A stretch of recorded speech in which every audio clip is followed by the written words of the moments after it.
This is Chris from Play Comics, and you're listening to Pop Goes Your World.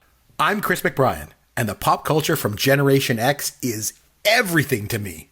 And I'm Derek Myers, and I'm here to educate Chris on the great pop culture of today's generation. Episode 102, Iron Man Movie Review.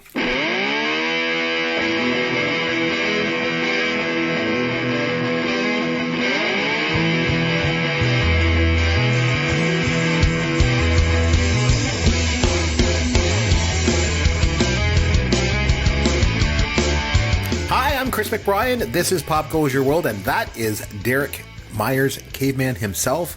Derek, what's happening, my friend? Hey, Chris, how you doing this week? I'm doing well. How about you? I'm doing great, thanks. I'm actually really excited for this show. This is a show where we're going to talk about a newer movie that I know you had not seen before. Nope. It's a comic book movie, which I know you're not really big on, or at least haven't been up until now. I'm really looking forward to hearing what you have to say about it. Yeah, but before we get into that, you always ask me sort of like, what's new in the world of pop culture? Yeah, what is new? Yeah, this week hasn't been a big pop culture week for me, aside from Avengers Endgame, which we talked about a little bit last week. Again, not going to spoil it. We also are in our last season of Game of Thrones. Chris, do you watch Game of Thrones? I do. I've watched all 3 episodes so far this season. Okay, so again, maybe that's a topic for a discussion once the series is over. But sure. Yeah, Game of Thrones, huge episode this past week. Again, no spoilers. So this has been a pretty intense week for pop culture with the release of Avengers Endgame and the excellent Game of Thrones episode that was just on. A lot of big things happening. Aside from that, the only other really thing I did this week, pop culture related, was the movie The Martian with Matt Damon. Was on TV the other night, and both my wife and I love this movie to death. And she turned it on, and she yelled at me in the other room, and I came running out, and I was like, what? And she goes, The Martian's on TV. I'm like, okay. So for the next 2 hours, we sat and watched The Martian, and we were both like spouting the dialogue because we both love the movie and know all the dialogue, and it was a lot of fun. That's awesome. I should mention before I go any further, if anyone wants to reach out to Derek, you can find him on Twitter at Amaron_DM, and you'll find me at C McBrien. And speaking of Twitter, I was on Twitter today, as I want to do, as you know, caveman. I go on Twitter quite a bit, and I was out today. Actually, it's Free Comic Book Day. Right today. It is indeed. So Chris, let me stop you. This is a big day for pop culture. It is May 4th, which is Star Wars Day. And for people who don't know, it's May the 4th be with you is a play on obviously May the 4th be with you. So this is considered Star Wars Day. So that's a big one in the first place. Star Wars fans constantly posting stuff online and doing Star Wars related things. One of the local channels here has been running Star Wars movies all day long. Actually, they're doing it all weekend long.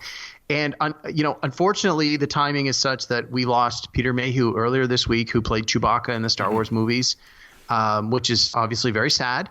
And so we're getting sort of that mix of people who are excited about Star Wars Day and people who are using this opportunity to post some very positive memorials about Peter Mayhew. I actually saw something interesting online. He was supposed to make an appearance this weekend at, I believe it was Fan Expo Dallas.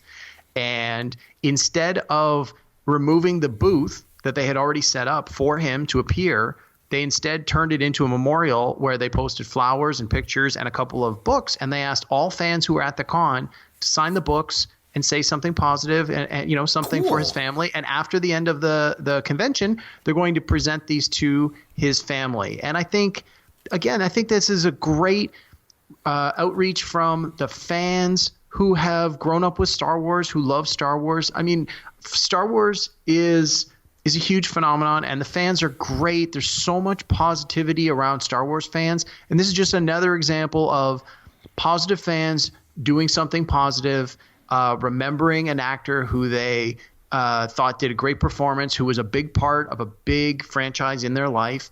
And so I just want to say R.I.P. Peter Mayhew. Yeah, no, definitely a huge effect on both of our lives. That's for sure. Star Wars has. Indeed. So for this free comic book day that is like a spin-off of Star Wars Day, I went to the local comic book store, and it was just great. Like, they had people in costume there. I took my son. He was all excited. They gave out free comic books. So we came away with some real gems, because the stuff they give away, they're not giving away like the top of the line stuff, right? They're like, no, you got to go in the back. Like, it's like all like stuff from like the 70s and stuff. Like, I'm like, sign me up. So I go back. Also, Chris, let me interrupt you for a quick sec. Of course. So one of the things with free comic book day is always the first weekend in May. Right. And over the years, what's happened is all the major comic publishers and many of the independent comic publishers release at least one special issue that is a free comic book day issue that you can only get for free on Free Comic Book Day. Cool. And in most cases, it is the kickoff of some very important storyline that's going to be happening in the upcoming year, or some other milestone in one of their big titles. So in previous years, there was like the Green Lantern, like I think it was called like the War of the Rings or something. And there was like a Batman one. Marvel did one in previous years with like the Secret Invasion. So it's usually some way to get new readers on board with comics. Because again, if you've never read a comic book before, but you're sort of interested, or if you've got kids, you're like, well, Detective Comics just hit issue 1000. How's my kid going to get into it if it's already 1,000 issues deep? It's like, well, the comic book industry knows that. So they create new storylines featuring popular characters, and Free Comic Book Day is a way to get a free issue into the hands of new readers so that they can jump on board with a monthly title and not feel lost. So, but to your point, a lot of other stores take this opportunity to give away books that nobody else would buy under most circumstances, issues that are worth under $1. And again, it generates goodwill in the community, right? People like you who want those old titles, great. You're going to keep going back to the store that gave you free stuff. So everybody wins with this. And I spent extra money when I was there. Let's be honest. I didn't just take those. I spent a bunch of money when I was there. We came away with some, we got Hong Kong Phooey and Battlestar Galactica and Richie Rich. Nice. It was all stuff that I just love. And my son is so excited about it all. And so while we're there too, we went over, and there's a section where they have like figures, and there were some Star Wars figures. They had a couple of older ones. I was like, I had that one. I had that one. I had that one. It was the guy from Empire Strikes Back, one of the Hoth rebel soldiers. And the tauntaun, when you stuck it in the top and his legs went inside, I'm like, and I'm saying to my son, like, I had these as a kid and I played with this. Like, I mean, it's so many adventures with those toys. Like, I just loved it. And then I'm looking, and I look up, and lo and behold, right in front of me is a Fonzie doll. It's like a Barbie doll, like, but Fonzie. And I was just like, oh my God, I have to have that. So I took a picture of it and I tweeted it out. And because we were actually there, one of the reasons why we went there, Caveman, I should let you know, was we were looking for some of the comic books that you had on your wish list. So nice. my son and I, he had no problem. And he's so excited. He's, we got to go find Caveman's comics. So it's like an adventure for him. So we're there looking for some of these on your wish list. And so I see this thing. And so I took a picture of it and I tweeted it out. I said, while we're looking for Cave's comics, we came across this cool Fonzie doll, and Henry Winkler himself responded to the tweet, and I was just so excited because you know how much I love Fonzie. Oh, like, of course I do. I was like, and even now, oh my God, I can't feel my face. I can't feel my face. Like, I'm so excited that Fonzie responded to my tweet. So that's what's going on in the world of pop culture for me. I'm very excited because and then someone else in the tweet stream that was going on afterwards, somebody tweets me and says, oh yeah, that's so cool, but do you have one of these? And it was a Fonzie mug, and I'm like, are you kidding? Or no, she said, have you ever seen one of these? This Fonzie mug. And I'm like, seen it? I have one. And I tweet back a picture of mine that's sitting on my counter. Nice. She's like, oh my God. Like, I'm like, trust me, I'm not making this up. I love Fonzie. So anyway, it was awesome. So life is good. I can't complain. On that note, what do you say we get started with our movie? Absolutely. All right, here we go. I mean, we love him, we hate him, we agree, we disagree. Freddie Mercury is the greatest singer who ever was. He is the greatest singer that ever will be. Some of the things in Freddie Mercury's real life were possibly X-rated. There is no way Rocky was a better movie than Taxi Driver. I love this idea. Probably the greatest film that's ever made. And I just picked it on a whim. And we can have a couple beers and we can play Escape from the Death Star. Walking in a winter wonderland. I try to pick something Christmas. This is a bargain trick question! Okay, so you had me watch Iron Man. That's from 2008. We have had many conversations on this show about the MCU, which when I first heard that term, I thought it was the Marvel Comics universe, and you were like, no, it's the Marvel Cinematic Universe. And like, I didn't really know much about it. You've told me there's 22 movies. I don't watch these things. I'm stuck in the past. And so we had lots of conversations about the MCU. It's like when I look at the top 10 movies, grossing movies of all time, the MCU has like 8 of them. Like, it's crazy, right? So you said, hey, listen, I'm going to send you back to 2008. You're going to watch the first one in the series. You're going to watch Iron Man. And so I did. So I watched it. Before I get into my take on it, did you want to maybe talk a little bit about the movie, why you felt it was important that I saw it, where it fits into the MCU, why I should start on that one, and maybe just fill me in on that a little bit? Sure. Okay. So let me start by saying Iron Man was the first movie released in what is now known as the Marvel Cinematic Universe. So like you said, there have been 22 films. Okay. Iron Man was the first one. Now, some of the movies take place chronologically before Iron Man. So Iron Man was shot and filmed in, correct me if I'm wrong, 2008. Yeah. And the movie's supposed to take place in 2008. Right. So there have been a few movies that in the context of the movies take place before 2008 but were released after. Don't sweat that so much. Mm-hmm. I would say if you're interested in watching more of the Marvel movies, I would just watch them in the order they were released because that works. Mm-hmm. If you're a super duper super fan after you've seen all the movies once or twice and you want to go back and watch them chronologically based on when they would fit in a timeline, that's sort of a more advanced thing. Don't sweat that. I always tell people who ask me, where should I start? Iron Man is definitely a good jumping in point. I have a question for you. Sorry, just to jump in on that, because you're mentioning that this Iron Man from 2008 is the first in the Marvel Cinematic Universe series of films. But I have a question. What about Tobey Maguire's Spider-Man? It came out like before that. And it came out in 2002, if I remember correctly, or 2000. Yep. Yeah. And was that not part of the MCU, or should it not have been? Or why was that not the first? So in the 90s, Marvel Comics fell on some pretty hard financial times.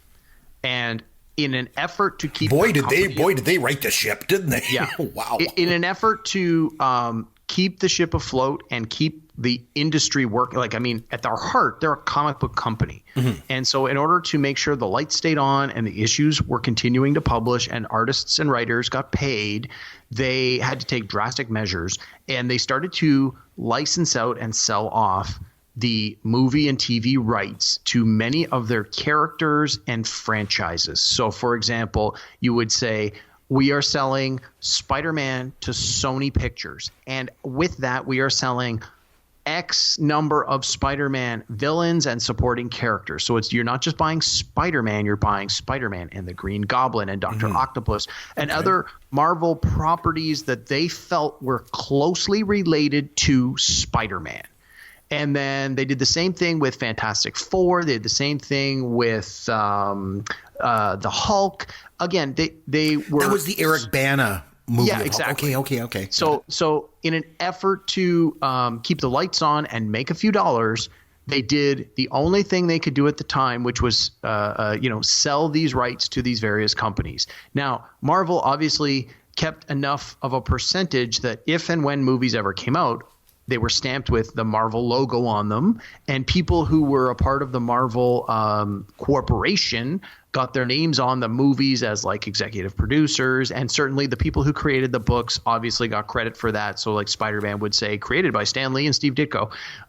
So there was no shenanigans around that, but Marvel basically sold the store. They took their most popular, and the X-Men was another one, and they basically said, these are our most popular characters, our most popular intellectual property, or IP, as you will often hear it called.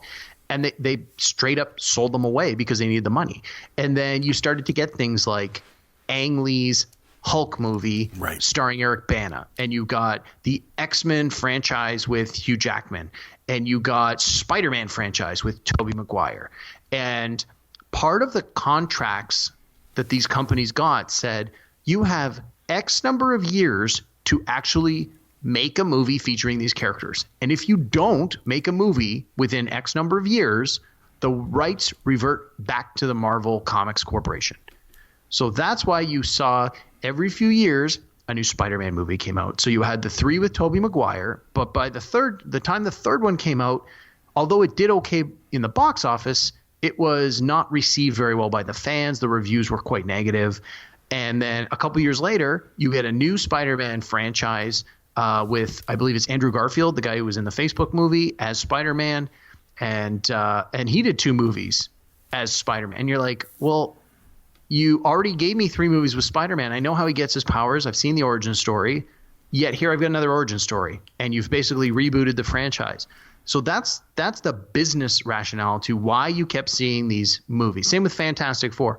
You had 2 Fantastic Four movies with Jessica Alba. Yeah. And the guy from The Shield, I can't think of his name. Michael Chiklis. It also had, and it had Chris Evans as the Human Torch, who did a great job.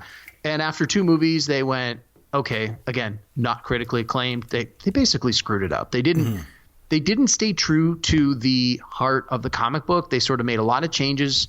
You had people who were not comic book people making business decisions about why they felt a movie would work or not work. Right. Again, that's a whole other podcast we can go into.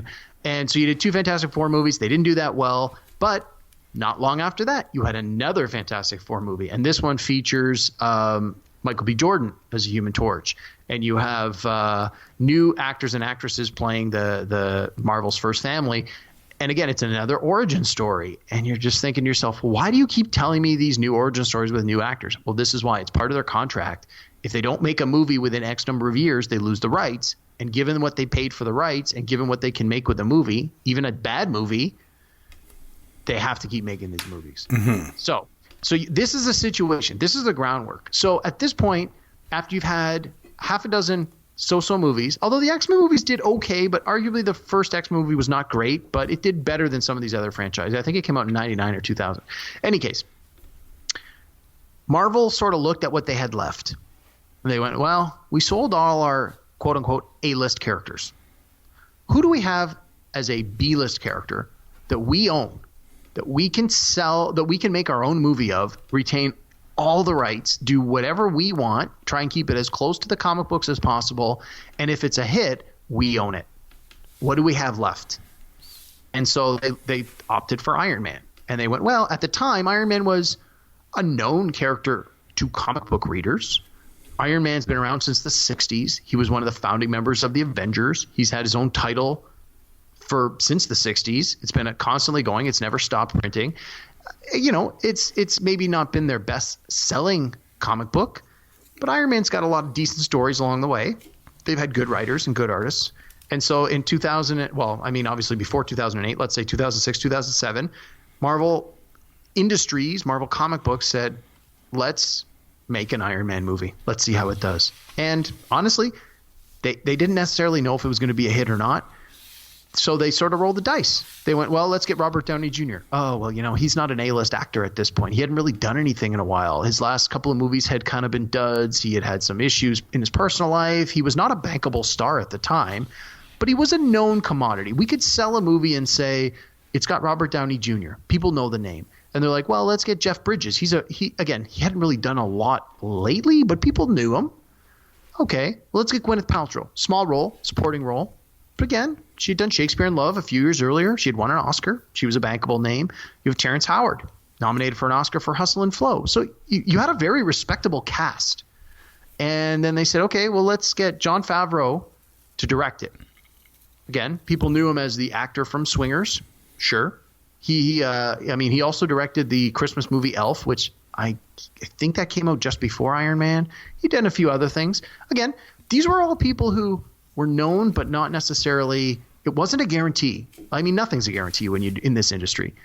And then in 2008, they put out Iron Man, and it comes out, and it gets good reviews, and it does okay box office. It comes out in May. It actually came out 11 years ago this week, and it did okay. But then, like 2 months later, The Dark Knight with Christian Bale and Heath Ledger comes out. Oh man, that thing was a massive blockbuster. It was huge, and that was the overshadowed Iron Man to nobody's business. It made all the money that year. Everyone said, oh my God, Heath Ledger is the greatest Joker we've ever seen. He ended up getting an Oscar for it. And of course, Heath Ledger passed away not long. Did he die before the movie came out? He died before the movie came out. I still think that's a big part of the movie's success, yeah. I think. Absolutely. Well, I mean, I think he did a great job, but I think his death sparked fan interest and Exactly. non-fan interest. Yeah. People say, well, if this is his last movie, let's go see what it's all about. And then it turns out the movie was great. So people kind of forgot about Iron Man. Then it comes out on DVD and Blu-ray, and it starts to find legs. And people are like, this movie is pretty freaking good. And it ended up making a lot of money. Way more, like, again, it was a B-list character. It had a reasonable budget. But it wasn't like this $500 million blockbuster movie. They sort of went, this is the minimum money we can give you to make this movie in a way that we think is going to work. We don't want to embarrass ourselves. Let's see what happens. And so it worked. And they're like, wow, okay, let's build on this. And then the next movie came out a few years later was The Hulk with Edward Norton. Pardon me, The Incredible Hulk, Edward Norton, which was, I believe, partnered with Universal Pictures. Again, they had bought the Hulk franchise, so that worked. And then there was a tie-in. And then the next one, I think, was Thor. Again, not a character anyone had really seen before. Stars Chris Hemsworth, who was not a known actor at the time in North America. Directed by Kenneth Branagh, a big name, but again, not necessarily known as the world's best director. And starred Natalie Portman. And it did pretty good. And then you started to see, like, these movies are all tying together. Then they put out Captain America, the First Avenger, and suddenly you've got like these 4 movies in a row that are all starting to do well, and they're all tied into each other. And you can start to see the pieces falling in place. And then they put out Iron Man 2, and it did gangbusters, and it was just a runaway freight train from there. Like, once people started to get on board with it, it was unstoppable. And it all started with Iron Man. Iron Man was the first. Let's circle back to that. So okay. So that's why I had to watch this one first, right? Watch this one first. So probably want to know. Probably want to know movie. What did I think of it, right? Yeah. So before we get to that, as a comic book nerd, I've been aware of the Iron Man character. I've never really been a big fan of Iron Man in the comic books. Did you read any of his comic books before this? Pardon me? Like, before this movie came out, had you read any Iron Man comics? On and off. One of my buddies was a big Iron Man fan, so he would lend me issues from time to time. But, I was a big fan of Spider-Man. I was a big fan of the X-Men, a big fan of Batman and Justice League. But Iron Man was never really on my radar. I knew who the character was and enough to understand sort of who the major villains were and his motivations, but never really a big Iron Man comic book fan. But as a comic book nerd, I felt obligated to go see this movie, and I loved it right away. And I've probably seen it, close to 10 times now. And I think it's great. I love it. So I'm curious to see hear your take on it. So from that, I've talked enough. Let's hear it from you, Chris. What do you think? All right. Well, here we go. So Iron Man, this movie. Guess what? I liked it. Wow. Honestly, Chris, I'm not surprised. I think it checks a lot of the boxes that I know you like. So tell us a little bit more about your experience. So the movie starts off, and I thought it was interesting. It opens up with AC/DC's Back in Black. And of course, my first thought is, why did they open up with Black Sabbath's Iron Man? That doesn't make any sense to me. This is weird. And I asked you before I watched the movie. I said, can I let my son watch this movie? And you're like, yeah, I think you're good. Couple parts in it, but I think you'll be all right. So we went ahead and put the movie on. And all of us were there. Actually, my wife and both my 2 boys and me. And Sorry, Chris, how old are your boys? They're 9 and 6. And the movie starts off, and of course, Tony beds the blonde female reporter, and then these doing a piece for Vanity Fair. Yeah, these half naked girls are like dancing around poles in his private plane, and my wife just glares at me. And I think, oh, she's gonna kill Caveman. But they had their clothes on. They did, but it was okay. We made it through that part, and then it was quite good. So one of the things that stood out to me, you kind of touched base on a little bit, was Robert Downey Jr. And the casting of him in this movie. Because back when this movie first came out, and I didn't see it then, like, this was the first time that I'd seen it, but even when it came out, but back in 2008, I thought, Robert Downey Jr. is an odd choice to play a superhero. And it just seems like the totally wrong actor to cast. And you got to remember, at the time, Robert Downey Jr. had come off a period of time when he was, like, arrested for, like, multiple drug issues. Like, he was arrested like a zillion times, and he just kept getting away with it. And I think even one time he got caught driving around. He was high with a gun. And the fact that he just kept getting arrested, and he just never seemed to get in any real trouble for it. And like, by that, I mean, like, he stayed out of jail, right? I think it seemed, at least to some people, that he kind of was like an example of this spoiled Hollywood brat that just keeps getting away with stuff. So I think there was a time where the public was kind of sick of this guy. And rightly so. I mean, he was basically the embodiment of Hollywood white privilege, you know. But if there's one thing Hollywood likes better than spoiled rich kids, it's a comeback. And he fit the mold perfectly for that. I mean, like, he wasn't just some untalented guy. Because, I mean, he'd been nominated for an Academy Award in 1992 for Chaplin. Yeah, for Chaplin. Yeah, he lost to Al Pacino for Sight of a Woman that year. But that really helped sort of solidify himself as a talented actor in Hollywood, right? But he's got all this baggage, right? So of course, my initial thought was he's a real bizarre choice to play this role. And I even thought that as the movie started. And then as I start to watch this movie, I realize he's actually the perfect actor to play this part because Tony Stark is a flawed character. Oh, absolutely. He drinks too much. He's wildly promiscuous, as my wife will tell you at the opening scenes, right? I mean, you know, the guy, he's materialistic. He's driven by power and ambition. But the cool thing is that the character takes a journey in this movie and he changes and develops. And that's when I realized Robert Downey Jr. was like a great casting choice. And it's one of the reasons why I like this movie too, because the character, like I say, it actually develops throughout the movie. There was one scene that stood out in my mind though. When Jeff Bridges' character, he like paralyzed, Tony Stark from that red flashy light thing. It was like the thing from Men in Black. Yeah. And then Robert Downey Jr. is like laying there on the couch with his mouth open and his eyes are all bloodshot. And I'm thinking, now that's the Robert Downey Jr. that I know, you know? But another thing about Robert Downey Jr. too was, have you ever seen him in Tropic Thunder? Absolutely. My God. He was incredible in that. Like, he's black, but he's not really black. Yeah. He's like, what do you mean, you people? He's like a method actor pretending that he's black.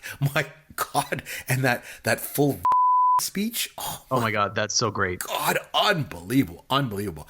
But, yeah, no, I thought it was quite good. And I liked Robert Downey Jr. and I liked the character of Tony. I thought it was, interesting that you got this superhero who's a weapons manufacturer, but instead he draws his inspiration from disarmament. Yeah. And the fact that it's rooted in real world events, because some comic books are, a little bit far fetched, right? So for those reasons, I thought it was quite good. Good. Well, I'm really glad you enjoyed it. And honestly, I've recommended some movies to you where I've sort of been like, I don't know if he's going to like this, but I was pretty confident when I recommended Iron Man that you would enjoy it. And I'm glad to hear that you did. So one of the things you mentioned was about the story arc of Tony Stark's character. Mm-hmm. And so one of the things that I knew coming in from comic books was that there was a very famous comic book story arc where in the comics, Tony Stark is an alcoholic. And there's a point where his drinking gets so bad that he has to stop being Iron Man. And the character of James Rhodes becomes Iron Man for like 5 or 6 years in the 80s. And people who are familiar with the character know that. Not that they really went to that extent in this movie, but I think it's pretty clear that he has, he drinks a little too much from time to time. And there's even a sort of a wink to that in towards the end of the movie where Terrence Howard as James Rhodes comes to help him, and then Tony Stark puts on the Iron Man suit and flies away, and then Rhodey turns around and he sees an Iron Man outfit there, and he says, maybe next time. Because again, in the comic book, he eventually becomes Iron Man, and for a while he is like the actual character Iron Man, and then many years later he becomes a secondary character while Tony Stark becomes Iron Man again. He becomes War Machine. And so characters who know the movie, or know the comic books rather, at this point, this is the only movie that's ever come out. Nobody knows if there's going to be a sequel. Nobody knows if it's going to be a success. But it's a little wink to those in the know that if we do part 2, you might see this. I want to stick a little pin in that and come back to that because I made a note about that too. A couple things about this movie that I thought were interesting. You know how much of a movie buff that I am. So I always appreciate when I see homages to other movies within a movie. And I found a couple in this one, and I want to share them with you and see if you share, my feelings on this, or if you noticed it or not. So at the beginning, when they're in Afghanistan or wherever the heck they were, and they were in that cave, and there's a scene where Tony's built the suit, right? And they're going to attempt to break out. And then his sidekick, whoever he was, he grabs a gun, like he grabs like a machine gun, and he like chases the terrorists down the corridor of the cave. And he's chasing them and screaming and running after them. And then they hit the dead end and they turn around and the group realizes it's just him. So to me, that was just such obviously an homage to Star Wars. Of course. When the stormtroopers were obviously chased, down the Death Star by Han and Chewie. And rest in peace, Peter Mayhew, like you said earlier, by the way. R.I.P. Peter Mayhew. Yeah. And then the scene I thought was interesting when Robert Downey Jr. puts the suit on. And he tries to go as high in the air as he possibly can when he's testing it out. And he ends up falling back to Earth. For me, at least, I felt that was an homage to The Right Stuff. It called that to mind. And then a third one was when he escapes the terrorists at the beginning and he's walking through the desert and he ties his jacket around his head. And it's, of course, an homage to Ishtar. No, I knew you were going to say that. No, I know. You told me on our Ishtar episode, I'm never allowed to mention that movie again. But when he put that thing around his head, I'm like, hey, that reminds me of Ishtar. Now, I mean, if only Tony and Pepper had got a gig, singing at a lounge in Morocco, like then we'd have something. Hey, Chris, I don't want to ruin Iron Man 2 for you, but that's all I'm going to say. Oh my God. You might want to watch it down the road. If they go to a gig in Morocco in the desert and then Pepper has to do the show by herself because, Tony's like stuck at the airport and the MC is like, from the duo of Tony and Pepper, and then Tony comes in and sings "That's Amore." I'm just gonna lose my mind. It's gonna be so good. No comment. Of course, I know you hate it. No spoilers. And I swear, at the beginning, it was so funny. I'm watching the very, very beginning of the movie, just when they open up. Remember, they're in the helicopter in Afghanistan, and I said to my wife, I swore that was Ralph Macchio beside him, and I had to look twice, and I was like squinting real hard at the screen because I swore it was. I mean, obviously it wasn't because Ralph Macchio he doesn't work anymore, right? But a Karate Kid homage would have been cool too. But you mentioned a couple of the other actors. I just want to come back to Terrence Howard, okay? Because you mentioned him. I think he might be one of the most underrated actors in Hollywood. That guy is outstanding. I remember He's that. Quite good. You mentioned Hustle and Flow. When he did that, I mean, and of all things, he plays a pimp in that movie who wants to become a rapper. Sounds ridiculous, right? He was amazing in that movie. Like, amazing. And in Crash, have you seen that? The scene where I have not seen Hustle and Flow, but I love it. I have seen Crash. So good. It is so good. You really need to watch Hustle and Flow. Like I say, I went into that movie thinking, okay, the guy's a pimp, right? And he wants to be a rapper. Give me a break. What is this? But he was phenomenal. And in Crash, when Matt Dillon is basically groping his wife in front of him during that trap. Oh, yeah. Terrence Howard oh man, he's a good actor. And there's that scene, like you mentioned, where he goes into the lab and he looks at the big shiny silver suit and he says, "Next time, baby." And I'm like, I make a note of this. I'm like, he's obviously foreshadowing to something or whatever. But like you said, you explained it. It's from the comic books. Because I guess you're right. At the time, like they didn't know if they were going to get a sequel or be able to continue to make movies. Yeah. Well, and as I mentioned, in the comic books for a long time, he was Iron Man, the red and gold Iron Man. But then later he becomes War Machine, and the War Machine armor is silver, just like the one that he was looking at. So it's sort of a wink in both of those regards. But let me talk about Terrence Howard. So I don't know if you're aware of this, and if you're not, this is a tiny bit of a spoiler, but I think it's relevant to our conversation. His character of James Rhodes is recast right after this movie, and Don Cheadle takes over the role and appears in about 7 more movies as James Rhodes and as, spoiler, War Machine. And that's in Iron Man 2? Starting Iron Man 2, Iron Man 3, all the Avengers movies, and a bunch of other movies, Like, do you know, like, was he just not available or something? Because it certainly wasn't a lack of talent. So my understanding is they went into renegotiations of his contract for the sequel or sequels. Because from what I understand, after the first Iron Man movie came out and they started to realize, like, hey, this could be a thing, they started to lock the actors into long-term contracts. You must appear in X number of movies in some capacity. And I think once Terrence Howard realized, like, I might be locked down for like 7 or 8 movies over the next decade, he wanted more money. And they were like, we're not really at a point where we're willing to pay that. And again, I could be wrong, but from what I remember reading, from what I understand, it was a problem with the money. And he felt that he needed to walk away rather than accept the offer they gave him. I don't know the details, and I may be wrong about this, but I believe it was about the money, and they were like, okay, we're going to recast. And then they cast Oscar winner Don Cheadle. So it's like they knew they needed someone with some acting chops, because whoever it was going to be playing opposite Robert Downey Jr. And like you said, Robert Downey was an Oscar nominee as well. And despite where his personal life had taken him recently, Iron Man was his part 2 of his career, or part 3 of his career, part 4 of his career. He's had a lot of do-overs. Yeah. And not long after Iron Man, he was cast as Sherlock Holmes. And the first Sherlock Holmes movie with him was a huge hit. So like within a very short window, he had Iron Man and Sherlock Holmes. And now he had 2 franchises where he was the title character. His life, changed forever. Yep. And suddenly he's writing his own ticket. And as each movie came out, you realize Tony Stark is the pivotal character that ties everything else together. And they literally wove all the stories around his story. And hey, if you're the actor and you realize my character is of vital importance to this ongoing franchise, they paid him an obscene amount of money to continue to be in these movies. Like, that guy doesn't have to work another day in his life. Right. And as you saw in this movie, when he's in the suit, you see his face and there's like a digital screen. Mm-hmm. He doesn't have to actually be in the suit doing stuff. I mean, I think he was for a lot of it, but later, very much Marvel could have just said, we're going to hire a stunt actor to do all of the motion capture stuff. We only need Robert Downey Jr. when we need his face. So he started making like cameos in other movies where he's like, he comes in the suit and he flies around and he says a few things and you hear his voice and you see his face, but you never actually see him, the actor, doing stuff. And it's like, again, they're paying him an obscene amount of money.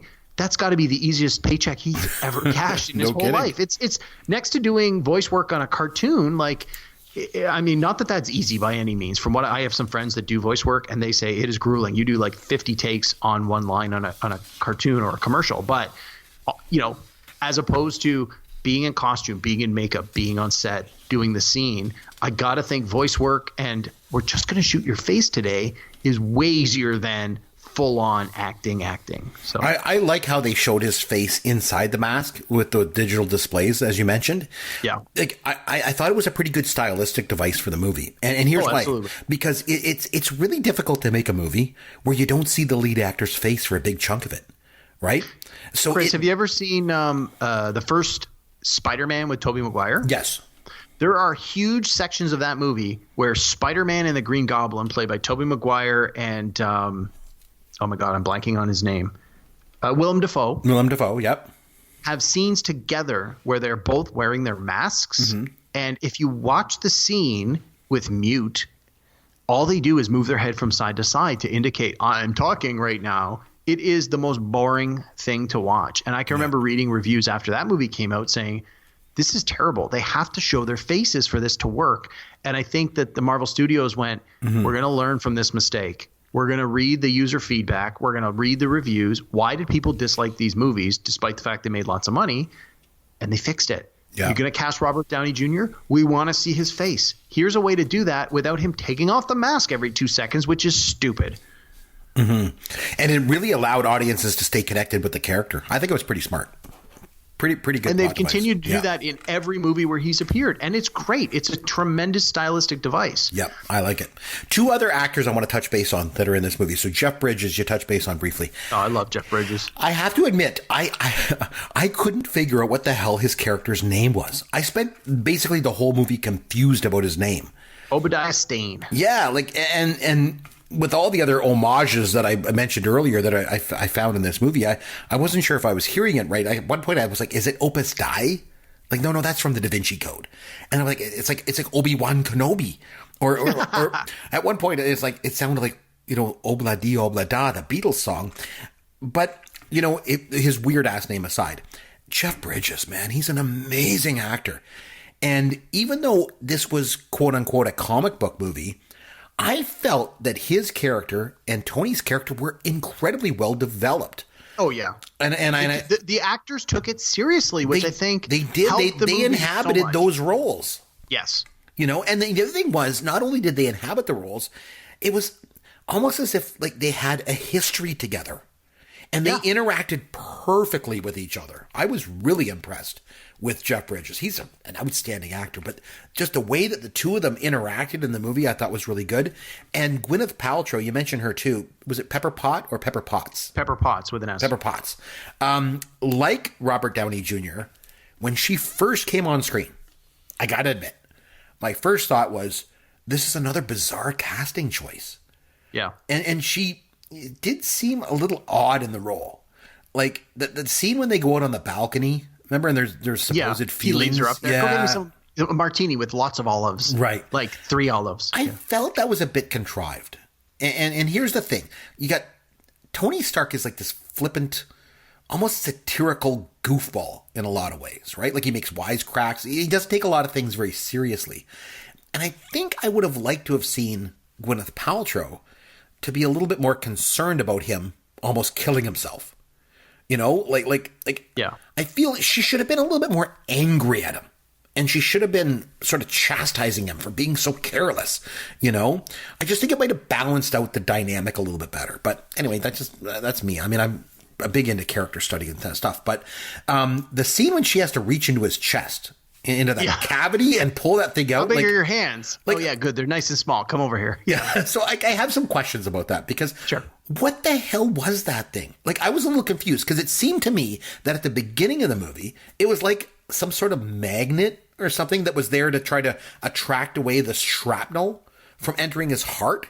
And that's what they said. But then all of a sudden, it's like it's this thing that's basically keeping him alive and replacing his heart or something. So if you could help me understand that part, that would be very, very helpful. Yeah, I think you've sort of got it right. From my understanding is that he's got this shrapnel in his body, and if it gets into his heart, it will kill him. So the doctor/scientist that helps him in the cave basically says, I put an electromagnet in your body, and it basically will repel I think it's like, you know how it's like opposites attract, but positives repel kind of thing. It's like, I'm going to turn this thing on and it will force the shrapnel to stay away from your heart. This is my again, I haven't looked this up, but this is my understanding from the various the comics and the movies.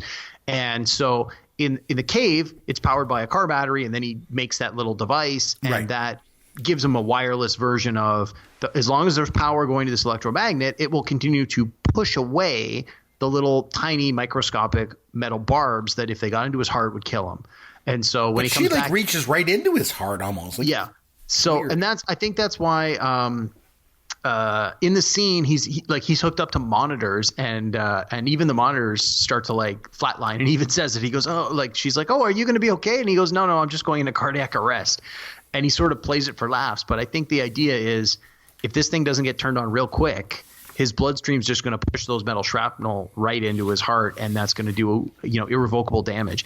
So they don't really dwell on it. You just sort of – it's one of those things with this kind of a movie where they lay it out in the first 15 minutes, and you just have to accept that this is how this works. This is why he's got this thing. And maybe down the road they will address it some more. They don't really.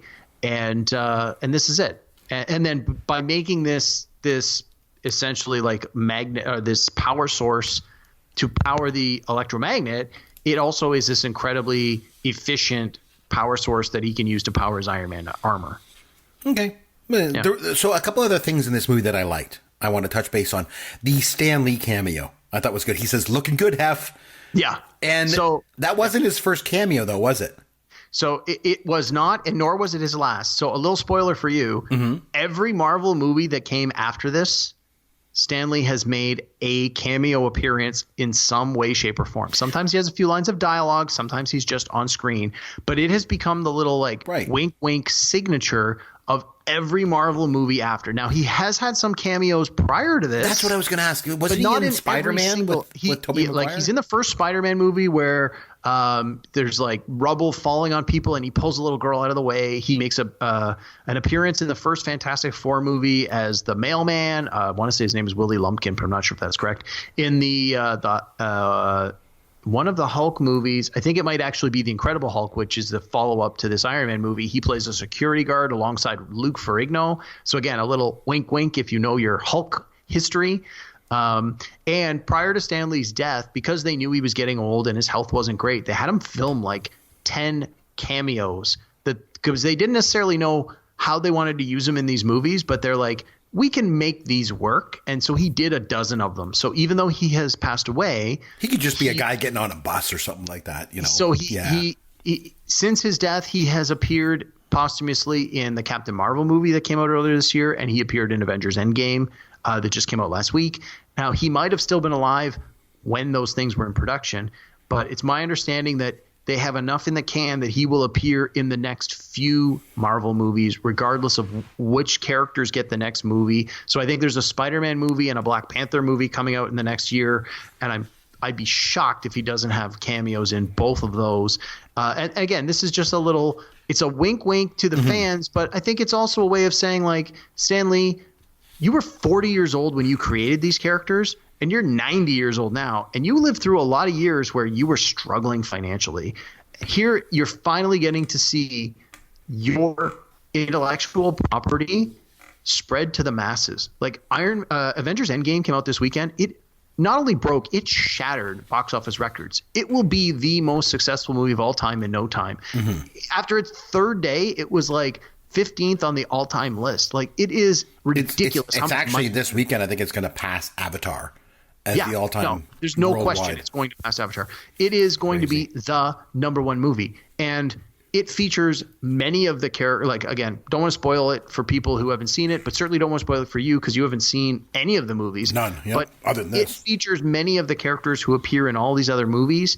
And I would say Stan Lee probably had his hand in creating 75 to 85% of every single major character that appears in this movie.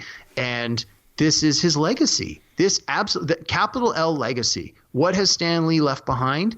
He has left behind characters that will last, well, I'd like to think forever, but for a very, very long time. And these movies have been made with such care and such professionalism and taken so seriously and been accepted by the movie-going audience that they're going to be around for a very long time. I listened to a podcast the other day where they said, when I was a kid, we had Star Wars. If you're a kid today, Avengers is your Star Wars. So, Chris, think of how influential Star Wars has been in your life. Right. Your kids, Avengers will be the Star Wars for them. Well, not necessarily, because I force them to watch all the Gen X stuff, so it'll be Star Wars for them too. But you're definitely right with Stan Lee and the influence that he's had, because I mean, even back on episode 86 of this podcast, we did a whole episode on Stan Lee, after he died and the influences. Can I just go back to Gwyneth Paltrow for a second? Yes, please do. Because I've just one thing. A lot of people, maybe I'm wrong, but it seems to me that a lot of people don't like Gwyneth Paltrow. It seems. Why not? I don't know. Why is that, do you think? I don't know. I think she's a great actress. She's incredibly beautiful. Like, what's not to like about her? I don't know. I've heard lots of negative things about her. It just seems like people just don't like her. I don't like Gwyneth Paltrow. So let me stop you there. Mm-hmm. As far as her professional acting career, I have no issues with Gwyneth Paltrow whatsoever. Now, from my understanding, in her personal life, there are other things going on. She has some sort of like all natural cosmetics or soaps or something like that. I don't know. I don't know the specifics, but I know it's seen as being very pretentious. Yeah, and she named her kids these bizarre things. Like one of her kids' name is Apple. Like, what's wrong with you? Exactly. Like, you know what's a good name for a girl? Lisa, Stephanie. Like, come on, a regular name. Apple? Like, you're straddling this kid with a problem from day one. Anyway. You know what's a good name for a kid? Not Apple. Yeah, no kidding. So there's that. So, I mean, from a professional actor point, I mean, she obviously comes from acting royalty. Her family has a long history of acting. Oh, sure. She, in my opinion, she's talented. She's won an Oscar. Whether you believe she deserved that Oscar or not is a whole other conversation. She's done a lot of movies that I like. She's done some movies that I didn't like so much, but I think that she's made a lot of good choices in which movies she does appear in. Outside of that, if you don't think that her personal stuff is for you, hey, that's fine. But for me, in this movie, she's cast in a role. I think now that, once you get to see it and you know the character, I think she's well cast, again, because I sort of know where this character's story arc goes. So you need someone with some chops because they're going to get more screen time if the franchise continues onward, which it did. Mm-hmm. And I think it worked. And I think you had mentioned before about, I think her character should have done this and should have done that or should have felt this. And should have felt that. I think Robert Downey sort of addresses that in one of the very last scenes before he goes out to the press conference, and he says, if I was a superhero, I'd have this girlfriend and she'd worry about me and she'd give me all this advice about, don't put yourself at risk and all that stuff. And I think that sort of addresses the things you were saying, like you felt she should have said those things or felt those things, or it should have been clear that she felt those things, and maybe it wasn't. And I think by Robert Downey's character addressing that flat out, calling it out right at the end of the movie, sort of, diffuses that issue, in my opinion. That's a good point. I didn't think of that. You mentioned Stan Lee doing, we were talking about him. Jon Favreau does a cameo in this too, right? Well, not even a cameo. So it's actually a little bit like a smaller part, right? Happy Hogan is a character in the Iron Man series. Again, a small part, but enough of a part that, Favreau is an actor first and a director second. Now, he's had tremendous success as an actor, or as a director, rather. He's directing the new Lion King movie. He directed Iron Man 1 and 2, which obviously the financial success and what they've done for this Marvel franchise is phenomenal. He's gone on to produce a number of other movies. So I got to think this guy's not hurting for money or work at this point in his life. And if this Lion King movie does half as well as they think it's going to, he's never going to have to work another day in his life. He's going to be set forever. But he started, like so many other people, as an actor, and then that opened the door for him to become a director. So I don't think it's out of place for him to be in the movie, but I think he did a good job of recognizing that he's not Iron Man. He's not the star of this movie. Mm-hmm. So he cast himself in a role that was small enough that he got some screen time, he had a few lines, and that was it. And again, in part 2, same thing. Part 3, he actually has a slightly bigger role, but he's not the director of part 3. So I think that's sort of a little bit of a payback. They're like, Favreau, you've done some work to put this franchise on the map. We're going to reward you by actually letting you act in a few scenes. Whether you think he's a great actor in those scenes, that's a whole other discussion. But no, I have no issues with him being cast in this supporting role, a very small supporting role in this movie. Yeah, and you mentioned, obviously his directing. He did The Jungle Book and Elf, which you mentioned earlier. Yeah. I originally, for some reason, I thought he directed Swingers, but he just produced and starred in that. I think he directed that. Doug Liman directed, yeah. But boy, Jon Favreau has come a long way. Has he ever? When you think, like, when he was in Friends, remember when he was the rich guy? Yeah, the MMA fighter. Yeah, he wanted to be the UFC fighter. I think, that was pretty funny. Yeah. So just 2 quick things I wanted to mention, because I always kind of talk about how my wife watches the movies with me and makes comments. So did she last through the whole film? She did. We were watching. She actually enjoyed it. And it was funny. We're watching the movie and my kids are enjoying it. I was enjoying it too, obviously. And my wife, other than the sex scenes that pissed her off early on, it was so funny. There's a scene where Gwyneth Paltrow comes on screen and my wife says, those are like $800 shoes she's wearing. Not like, wow, that suit of armor is worth like millions of dollars and can fly into space and shoot rockets and, and deflect bullets and has a built-in communication system. No, it's like, look at those Jimmy Choos, So I thought that was interesting.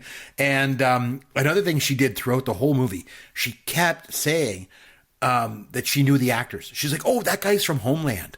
Oh, she's from Scandal. Oh, I know him. He was in How I Met Your Mother. Because unlike me, she actually watches stuff that was produced after 1989, Yeah. So, speaking of which, too, I thought an interesting thing, too, was the cell phone that Tony uses with the TV screen attached to the top of it.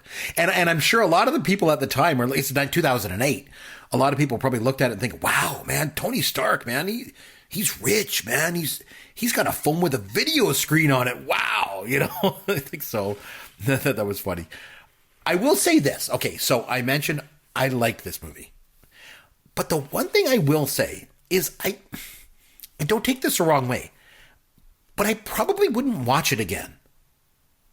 Okay. And I think it just goes back to my discussion point that I made on previous episodes about sort of millennial films in general. Like they're big and they're flashy, they're visually incredible, but I don't see them as eminently rewatchable. And I know it's just me. I'm the old guy who yells at kids to get off his front lawn. I get it. But I don't know. I just don't know about these movies. I can't watch them over and over again like I can with Gen X movies. You understand what I'm saying? Like I do, but let me throw this out to you. So this not at the time, but it has since become the first of a multi-movie series. What I've heard from people exactly like you that said, well, I watched it once and that was it. But as they started to watch some of the other movies, and they didn't necessarily love every one of them, but once they started to realize they were connected, people were like, I'm going to give my 2 hours to just see where this goes and how it connects to the bigger picture. And they enjoyed enough of them that they wanted to continue doing that. What ended up happening was after a few of them came out, people went, I better go back and rewatch Iron Man. Because now that I know where the story's going, I want to see how much of this was embedded in part one. And you find that there's a lot of stuff in these very first movies where the people who were putting the stories together knew if we get picked up, if we get a sequel, if we're able to get our big vision out, we need to set some of these little wheels in motion. And it's subtle. It's very subtle. But after seeing, say, for example, the first Avengers movie, which I think was number 5 or number 6 in the series, you almost want to go back and say, okay, now that I've seen the culmination of where these movies came together, if I watch this first one again, am I going to see it in a new light? Am I going to pick up details that didn't seem relevant the first time through because I had no context for them? But now that I have that context, I can watch for them. And you find little tidbits where you're like, oh my God, he says this line. That's relevant 3 movies from now. But at the time, you have no idea it's going to be relevant 3 movies from now. So I see where you're saying of on its own, on its face, I'm not going to watch it a second time. I enjoyed it. I am. Yeah, I enjoyed it. You're not, and I get that. But I think if you start to watch the other, maybe not even every single one of them, but if you start to watch the movies, because especially with Iron Man, because he is the main character in all of these, team up movies. Right. There's a part of you after you've seen a few more of them, you're probably going to start to think, I think if I watch that movie again, I'm going to get something new out of it. And that's going to motivate you to watch it again. And now that's not necessarily the same motivation for watching Star Wars again. Right. Right. And I think that's the point you're making. Star Wars, you're going to watch it and you're going to stop and you're going to go, let's watch it again. And you're going to watch it again in 2 sittings in a row and you're going to love it because there's something about it that you just want to watch it right again. And I'll admit, Iron Man doesn't necessarily do that for everybody. But I do think there's enough there. And I do think the stories start to come together where down the road, you may personally find a strong enough motivation to feel that you want to go back to these first movies again. Yeah, and maybe I will, if I see more of these movies. And speaking of that, Cave, you told me that I had to watch this movie and wait until the final credits. Because you sent me a note, you're like, you got to wait till the credits are done. You got to sit through them all. So we did. So my kids, of course, start getting antsy, and my wife was like, okay, come on. I mean, the credits are long, right? I mean, a lot of people worked on this. And then it gets right to the end of the credits. And then our stream dropped out. So we had to go back and start it over again. And we had to get to the same place. And my kids were getting more and more antsy. And then, so of course my wife was like, this better be worth it. So we finally make it through the credits. And then we watch the additional kind of like bonus scene at the end. Yeah, of the they call credits. them stingers. Yeah. That's what they call them. So I have 2 questions. Sure. After doing all that. Number 1, what happened in that scene? And number 2, what does a key grip do? I have no idea what a key grip is. Because it was in the credits. All the credits go by. I'm like, a key grip. What does a key grip do? That's interesting. So maybe you can at least answer. I think with a key grip, I think it's like a gaffer is like electrical. Oh yeah, that clears it right up. I don't know what a gaffer is either. And a grip maybe does camera gear, but I don't know. And a best boy, what does a best boy do? I don't know that stuff. But anyway, so what happened in the final? The credits are done. There's one little tiny scene. It's like 30 seconds long. Yeah. What happened in there? So this has become a staple, another staple in the Marvel movies. Every Marvel movie, except for Endgame, which just came out, which is literally the end game of this 22 movie series, has one of those little stinger scenes at the end where there's something. In many cases, what it does is it gives you a little tease of what's next. So this was the very first one. So again, they didn't necessarily know they were going to get a sequel or get to tie the next movie into this one. But in it, you have Samuel L. Jackson, who plays Nick Fury. And Nick Fury is the head of S.H.I.E.L.D., which you get a small introduction to in this movie. And S.H.I.E.L.D. is essentially like a paramilitary organization that's international, and they're like a watchdog of all sorts of things, and they have these deep pockets, and they have technology and resource and all this stuff, which you find out more about in other movies. Or if you're a comic book person, you know about S.H.I.E.L.D. is a big part of Marvel Comics. And So he shows up into Tony Stark's house, and he basically says, now that you're Iron Man, you think you're the first superhero? You're not. You become part of a bigger community. And let me tell you about this thing called the Avengers Initiative. So again, that's Marvel's little way of saying wink, wink. If we get picked up, you can expect an Avengers movie down the road. So that guy, it was Nick Fury, right? Yes. Okay. So Nick Fury, Samuel L. Jackson's Nick Fury, I think appears in 10 or 12 of the movies. In many cases, it's a very small part. It's never been a Nick Fury movie, but in some movies he does have pretty substantial parts, and in many of the movies he has like one scene like that. And in the comic books, Nick Fury was reimagined around the turn of around 2000, year 2000, and the person who reimagined Nick Fury's character basically said, when I drew him and created him, I imagined Samuel L. Jackson. And so when they were ready to cast it, they actually called Samuel Jackson and they said, we want you to play this part. And he's like, I'd love to. And so for anyone who's been, if you're a younger person who's been reading these comics since the year 2000 and onward, Samuel Jackson is the embodiment of this character. He's perfectly cast because the creator of the character, or the recreator of the characters from the 60s originally, this is how they draw him, this is how they created him. So it's more of a little wink, wink, wink to the movie-going audience who sat through the entire credits to say, we've got a plan. Avengers is coming. Oh, and here's Samuel Jackson. Isn't he cool? He'll be in some of these movies too. So I understand, I guess, why you had me watch this one as kind of the initial foray into the MCU, not only because it was the first one, but also because you said some of the other ones, they fit chronologically previous. But I can understand how kind of it all ties together. And maybe I'll watch some more as we go through our journey together on this podcast. That's for sure. So I certainly hope so. Yeah, overall, like I say, I enjoyed it. I thought it was pretty good. Not bad. Nice. So there we go. So on that note, I tell you what, let's do a little bit of Fun with Caveman. Okay, so Tony Stark, I mentioned I liked his character. I thought it was pretty good. That alter ego of Iron Man that he was. And now, Caveman, you mentioned previously, you own in excess of like 6,000 comic books, right? So I'm going to suggest that you probably know comic books pretty well and some of the characters. So here's what I'm going to do.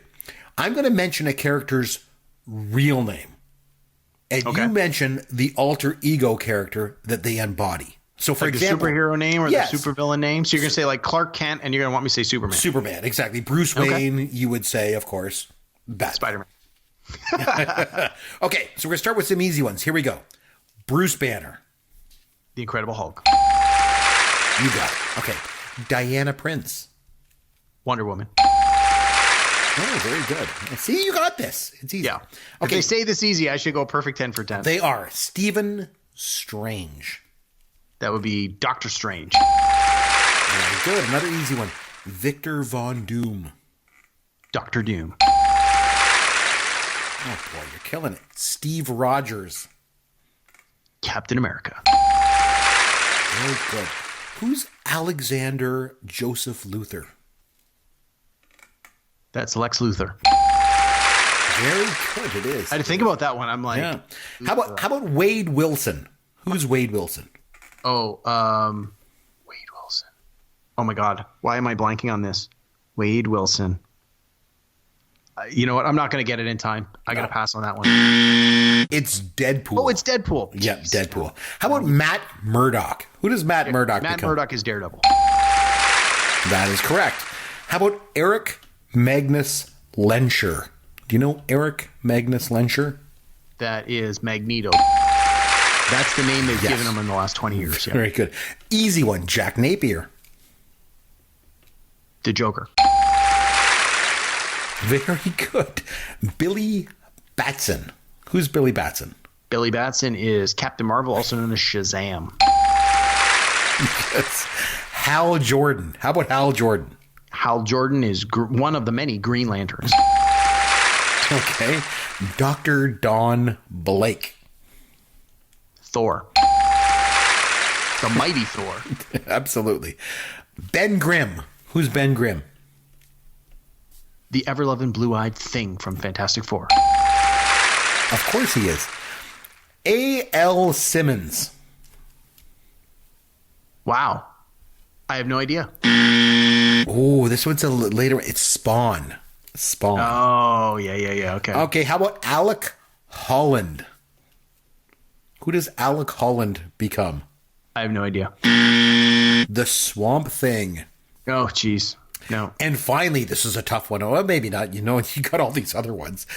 Tetsuwan Atomo. Tetsuwan Atomo. I have no idea. It's Astro Boy. Oh, jeez. I had to get a it couple sounds of Japanese, but I don't want to sound racist by saying that. So it totally was Japanese. Tetsuwan Atomo sounds Japanese, but I don't want to sound racist. It's totally Japanese. There's nothing racist about it. It's Japanese. That's awesome. Is it Captain America? Exactly. Oh my God, that's hilarious. Anyway, if you would like to reach us on Twitter, you will find Derek at Amaron_DM. You'll find me, of course, at CMcBrien, and popgoesyourworld.com. You'll find our website. All of our contact information is there. And if you get a chance, go over to iTunes and leave us a review. We'd obviously love that. So next week on the show, Derek, you had a great idea. Do you want to share it with us, what we maybe should take a look at next week? Sure. So next week, we're going to return to our top 5 list, as we often do. You recommended a movie. I recommended a movie. Now we're going to go back to top 5 list. Mm-hmm. I would like to do a top 5 list where we talk about the rock band U2. And we'll talk more about that next week. Very good. Let's do that. We will come back next week. We will talk about U2. And that's a band that spans both Gen X years and millennial years. So this is going to be perfect for us. They've been around forever. So we will do that. Until then, this is Chris McBrien for Derek Myers saying thanks for listening to Pop Goes Your World, the pop culture podcast for the generations.